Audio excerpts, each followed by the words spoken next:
There's a lot of people that do content and then they try to sell you their music and nobody wants to listen. True. And people are actually like, I made a personal choice at first to not try to force people that like my comedy to be like, oh, go listen to my music. So I didn't do any of that on my videos. And what happened was people just started finding it on their own. It was like, yo, I came for the stuff and I stayed for the bars. Like that was a lot of people were saying that. It was like, came for the voiceover, stayed for the bars. And so that it just like reaffirmed me. It was like, okay, this is still what you're supposed to be doing. Don't tell nobody. It's hot as hell out here. I'm like, you know when you want to go somewhere, you're like, yeah, I'm gonna go. I'm getting the sun, then you get in the sun, you're like, this shit is too much sun. Quiet as a day grieving, quiet to the point where if you listen, you can hear them breathing. Y'all do not deserve to even share with me the air that seeps. Who is Mandella Eskia? Mandella Eskia is a Harlem native, MC, content creator, educator, a bunch of different things, black god, all of that stuff. That's what's poppin', man. Yeah, songwriter. You know what I mean? So some MCs ain't songwriters. So for your fans, for the new fans or like the new fans, what is something that they don't know about you, or even like for the old fans, what is something that your fans don't know about you? What would you say? I think most people might have not caught this. I said it one time before, but I used to act, and I actually I got an audition when I was a kid, when I was like 12 or 13 for like Elijah Wood's movie, and my mother went and got me headshots and all of that shit, and then I was just like, I don't know if I want to act no more. By the time I was 15, I just kept rapping. So that's like a secret to people that people didn't really know about me. That's a cool fun fact. Yeah. So Schoolboy Q recently said that rappers are now content creators. How do you feel about that statement? Seeing that you are somebody who has been rapping for a little bit. Yeah. And now we're in this day and age where you need to create content in order to be visible and for people to hear your music and for people to like you. What do you think about rappers being content creators? Do you think that statement is true? Yes, I think it's 100% true, because I think in this day and age you have to like create content to like bring people to what you're doing, right? I mean, not have to, but most artists do, right? So, and I would say like I got a boom from content creation, like just doing like I jumped from maybe 6,000-7,000 followers to 70,000 followers just off of doing like my own content that I always wanted to do. And then at some point I was just like, you know, F it, I'm gonna just do it. So I think that, yeah, it does play into like, you know, being a rapper now. But I also wonder if, like, part of it is like, were rappers ever not content creators, or we just got the term for it, right? Because like, I think as an artist, if you're really a good artist, you're curating everything anyway, right? Or you have somebody that you're working with to curate how you look and curate, you know, the type of stuff that you do. So I think that they were always making content in some way, but just not like, now it's like a whole different thing. But I think, you know, if you're a really dope artist, you're curating the way you look anyway. Obviously you are big on cartoons and comics. Mm-hmm. When did you get into it? I've probably since I was a kid. My older brother was into comic books and anime. He used to go and get the VHSs with the like old school Dragon Ball Z and JoJo's Bizarre Adventure when it was like 6 episodes. So I used to watch that stuff with my brother when I was a kid, and I used to read his comic books. So I kind of like got indoctrinated into it when I was like a kid. So it's always been a thing. And then when the cartoons came out, I knew the characters, so I watched X-Men, I watched Batman, I watched all of that stuff. So that's like just kind of a thing that I just grew up really liking. And it was like always a thing, like a way for me and my brother. When I think about me and my brother, the bond, me and my cousin used to draw comic books, my cousin Branson, who I know you do. Yeah. Used to draw comic books together when we was kids. So it just was always a part of me, like just the artistry. And then my father was also like, he's known for being a Pan-Africanist and an activist, but he also was an artist. He went to like the School of Visual Arts way back in the day. Before I don't even think it was called the School of Visual Arts back then. SVA. Yeah. All right. I was actually gonna get into that. Mm-hmm. But I'll ask you more about your dad when we talk about your music. Mm-hmm. So going back to your voiceovers, I think it's really cool. You do like cool narrations. I think you break down comics in a way that's really digestible by Black people. I would say just like I guess urban audience, whatever you want to call it. Mm-hmm. I think that's really cool. And me being a content creator myself, right? It's kind of hard to like pump out content on a daily basis, and I feel like you do it really well. Mm-hmm. How long would you say it takes you to create a voiceover, and like how do you get in the zone? It takes, so if we're talking about just constructing it, maybe 45 minutes, but I have to watch the episode. I have to write a script for the episode because I'm not freestyling. The first couple of ones I did, I was freestyling. And then after that, I was like, I need to write this out because I'm going to miss stuff if I just freestyle. So I started writing out, so I watch the episode, I write the script, and then sometimes I might watch the episode twice. And then after I have the script ready, before I would just record it into my phone and then edit the clips into the thing, but now what I do is I have a recorder set up at home. I record the vocals clean into that, and then I just airdrop it to my phone. And then what I do is I'll find an episode online and I'll just like screenshot as much of it as I can get, and then I cut it up and shot that way. So that's all in 45 minutes? Well, no, the episode watching is not 45. I'm saying after I write the script, the editing and is like 45 minutes. But so a lot of work goes into it then. Yeah, it's a lot of work. Would you say, okay, so it ain't easy. No. So like, I feel like you're at a place where you have a growing following on online, and it's even spilling over into your music too, which is really dope. How does it feel to grow it and like do you feel like how does the newfound audience feel for you, the newfound success? It's interesting. I feel like it's I don't know, it's odd because it's something I always wanted to build an audience, and now I'm getting an audience, and it's like it's just interesting because there's so many people with ideas and opinions, and sometimes it's like even with my DMs I can't even look at all of them. Like I know people are sending requests and they want to tell me stuff, and I can't always look at them. It's just a lot because I also teach. So I mean that is, but it's a great thing to be able to connect with people, because I think one of the things that's dope about it is like there's a lot of reaffirmations that happen through the people, because like there's a lot of people that do content and then they try to sell you their music and nobody wants to listen. True.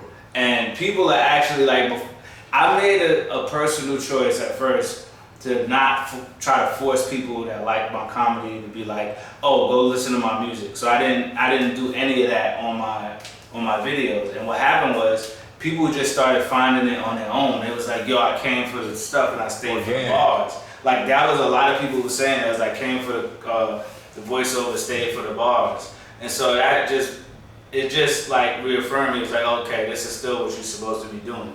Like I have fun doing the voiceovers, but the fact that I've crafted enough back catalog that people can go and just find music, and they can go to the other parts of my page and be like, oh, this is dope too, if they like that type of music. So that to me is ill, because I don't think everybody can do that. Like a lot of people get stuck in, I'm just gonna do voiceovers, this is how I'm hot. I'm like, no, I still rap.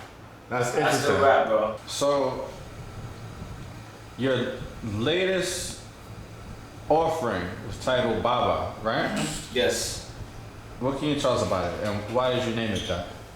So shout out to the homie Davino, Exquisite Dope Records. That was a collaboration with him. He'd been trying to work with me for a while, and he found a lot of the producers. I found half the producers are like somewhere in that room.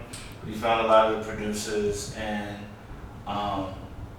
he was trying to not convince me, but talk to me about the project. And I was like, yeah, we should call it this. And it was crazy to me because I didn't come up with that name, and I called my Baba Baba. Yeah. He was just paying attention to me as an artist and was like, we should call it Baba. And I was like, yeah, that is perfect. And so that's where the name came from, because it's really like an homage to my father.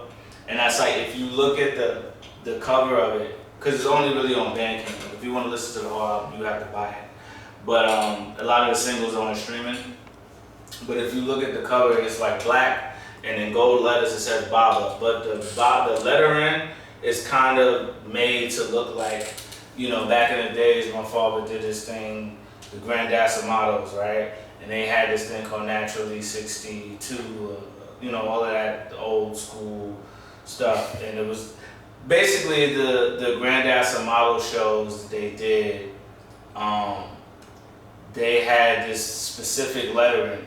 And so when I looked at Baba, I wanted it to kind of look like that. So that was like the concept behind the cover. And I didn't want it to be too much because I feel like my father he spoke. He was definitely a man of a lot of words, but he was also a man of few words at the same time. So I wanted it to be kind of very simple and aesthetically pleasing. And so that's how we ended up with the cover. And then like the music is real boom bappy. It's a lot different than a lot of the other stuff I've done. And it was just a fun project. Like a lot of the songs that I wrote, I'm really happy with. Like Wait and Moody was just dropped. Shout out to Eat the Moon. Yeah, I mean, it's really, for me, it was just like a final, not a final, because I'm always gonna pay homage to my father and my music, but it was like a really good, cohesive piece of art to commemorate my pops. It was about me, but I don't get here without him, so. Right. What made you only put it on Bandcamp? I had this thing that I've been trying where it's like, I kind of feel like for artists like me who didn't have a whole lot of, you know, fans and no machine behind me, it's like I'm already trying to, there's zillions of artists out there, right? I'm already trying to get you to listen to me out of zillions of artists, and I'm trying to sell you an album. If somebody has to sit down and listen to 14 tracks that doesn't know me. So to me, it felt like on streaming, since streaming is so quick, I would just put the singles on streaming and then the album on Bandcamp. So people that really F with me, they'll go and buy the album, and then you can get an idea of who's really rocking with you, because these people are buying the product, right? And so that was really the thing for me. I was like, let me stop selling myself short and see how much people want to actually, you know, support me. And the music is still gonna come out on streaming. It's just gonna come out in pieces until I feel like I'm in a space where I can now push the album. I think that's a good release strategy. Yeah. I think that's pretty cool. Like, have the people like really support it first. Like, cause like, it doesn't really have to be out on the streaming platform right at that moment. If you want it, go get it. Yeah. Right? If you want it, it's So, right here. Yeah. When I want to release it on this medium, then that's when I release it. Yeah. That's what's up. I think my next mode is figuring out how to put it on my website and just have people buy it like direct from there. Yeah. To cut out Bandcamp. I would definitely check out Hit Boy and his father. They recently did that. Really? Yeah. I think that's my next mode. There's also Even, only mine did Even. That's the site that La Russell uses. Back to your pops, we're talking about is it true that your father was like a pillar in your community and like a Pan-Africanist and had dealings with people of notoriety and stature such as Malcolm X or Miles Davis. I met Nelson Mandela when he came to Harlem because my father made sure I was there to meet him. And who is your father? Lambe Graf. Gotcha. Do you feel like you have big shoes to fill, or like how do you feel as being, you know, the heir to someone like that? You know, like how do you feel, you know, representing your pops, or like, you know? It used to feel daunting, It doesn't anymore because I just kind of realized that his gift was his voice, his speech, right? It was also his intellect, right? But I have the same gifts, I just use them in a different way, and so I just have to understand that my gifts are different, and the way that I'm gonna maneuver and present myself in the world is gonna be different. But you know, I come from him, right? He made it so that I had a strong foundation. I have a strong foundation. So I think for me, I'm not really as worried as I used to be about, oh my God, can I keep up with my father's legacy and this, and now I'm just building my own legacy. Sure. So I don't really look at it that way anymore. Sure, that's what's up. Yeah. Now if he was a famous rapper, then it'd be a different thing. What was your childhood like? You grew up in Harlem, right? Yeah. What was your childhood like growing up in Harlem? Well, turning Dr. Evil. Nah, what was my childhood like? That's a good question. I was homeschooled until high school. I didn't even know that. Yeah, I was homeschooled until high school. I didn't really like it because I wanted to be around other kids. So my mother kept me very close. I'm the youngest of 7. Okay. So my mother kept me really close, and we had just moved from Schaumburg, which is on 110th Street and 5th Avenue, and that was like more of a community where like all of the families, the kids knew each other, and they all played in like the yard or the I forget what they call it, but it was like a little area for kids to play. Courtyard, like that. Courtyard, something like that. So I used to play out there, but when we moved, the neighborhood wasn't the same. So my mother didn't want me just outside hanging with kids who she didn't know, the families they didn't know. So I was very much like in there doing my homework, and I would hang out with kids I knew. Sometimes she would let me go out, but it wasn't really a big thing.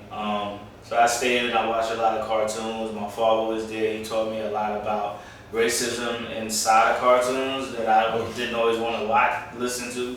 Like I remember watching the Power Rangers movie with Ivan Ooze, and he was like, "That's racist. Why they got dreadlocks?" And I was like, I don't remember. I'm trying to watch Who had dreadlocks? The Ivan Ooze had these like little goons. They was made out of like slime. Was They it had Tango? dreadlocks. Oh, I remember that. They had dreadlocks. They call me Ivan Ooze. Well, pack your bags, because we're sending you right back where you came from. Who was your favorite comic book character? Ooh, growing up or just now? Growing up, I liked Spider-Man. As I got a bit older, I really liked Thor because I used to read a lot of his books. But I think now it's probably Black Panther. Not even read Black Panther back then, but Black Panther might be my favorite comic book character. Why is that?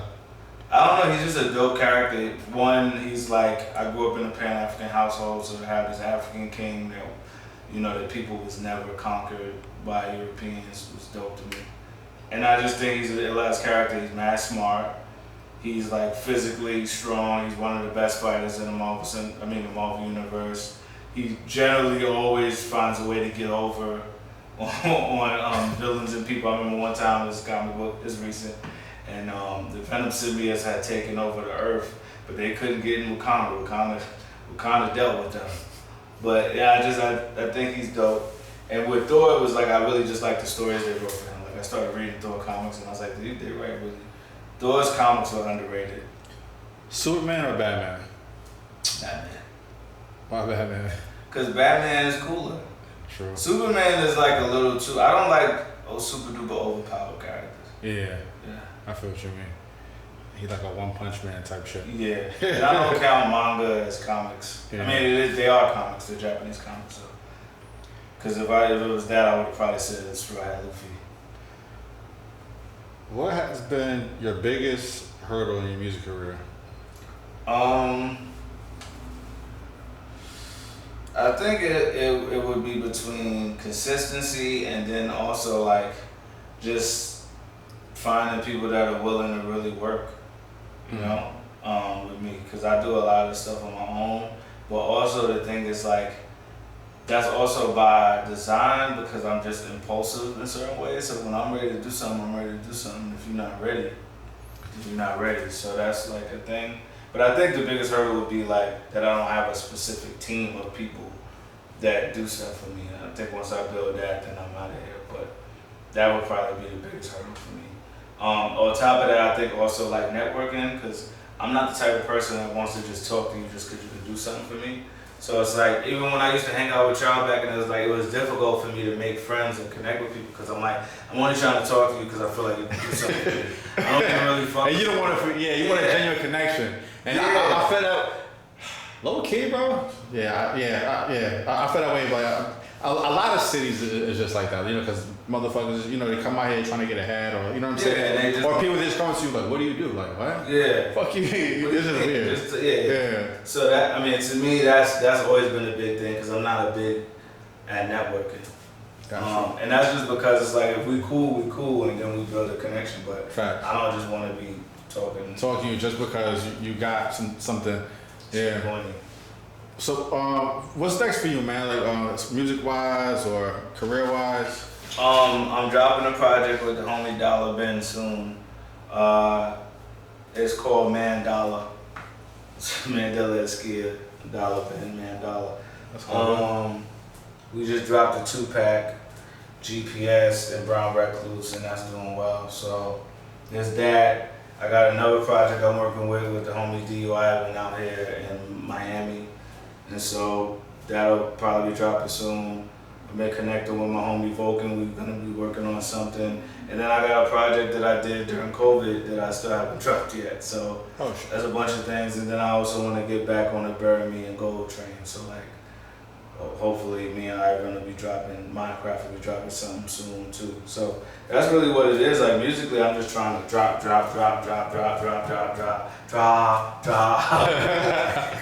So that's the goal. And then more cartoon stuff. I might slow those down soon, but has anybody reached out to you about that? Like anybody notable comment or like say something about your dream? I get a lot of, it's interesting, like one of the first people that I like, that was very notable to me, that liked my shit was fucking Shane Gillis. Who's that? He's this comedian that he was like canceled for saying something, and now he's like not canceled anymore. He's a white guy. He liked one of my posts, and then David Banner shared one of my posts, and he tagged like Ace Bane in it, and he was like, "Yo, this dude raps too." And that was dope. Mm-hmm. So he follows me. Ralph Barbosa, who I think is hilarious. He's like showed a lot of love.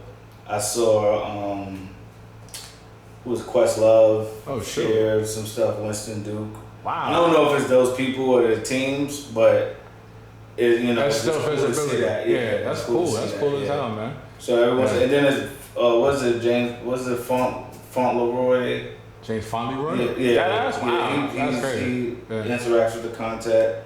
So I've been seeing a lot of people, and it's just cool, like to see that, Word. Any last words you want to say before you go?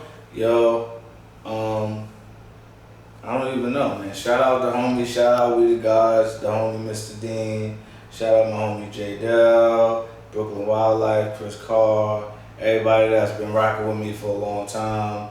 I'm just happy to be here, and I'm happy that like the work is starting to pay off. And we got new music. Make sure if y'all like the voiceovers, you probably will also like the music, so check the music out. And that's pretty much it. Zeus. Peace. Yeah.